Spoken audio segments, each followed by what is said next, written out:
Assalamu alaikum ‘yan uwa masu sauraro, barkanmu da warhaka, barkanmu da sake kasancewa a wannan tasha ta mai suna Hausa Magic TV. Tashar da kan zagaya lungu da saƙo domin kawo muku labarai na gida da duniya baki ɗaya. Wasu ‘yan bindiga da ake zargin ‘yan fashi ne sun kashe ɗan liman Isa limamin garin Kawara Rafi da ke ƙaramar hukumar Igabi da ke jihar Kaduna. Sun kashe limamin ne yayin da suka farwa ƙauyen, sai dai sanarwar da kwamishinan tsaro da harkokin cikin gida Samuel Arewan ya fitar a jiya Asabar ba ta bayyana lokacin da lamarin ya afku ba. Arewan ya ce kisan nasa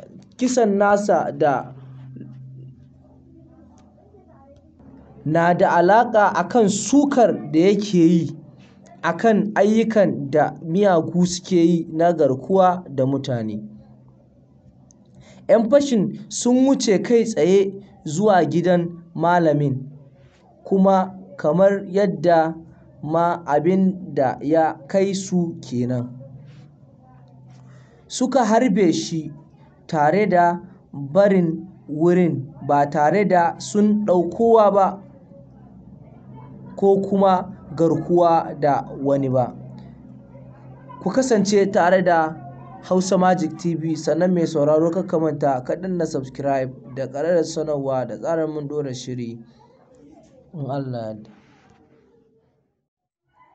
Assalamu alaikum ‘yan uwa masu sauraro, barkanmu da warhaka, barkanmu da sake kasancewa a wannan tasha ta mai suna Hausa Magic TV. Tashar da kan zagaya lungu da saƙo domin kawo muku labarai na gida da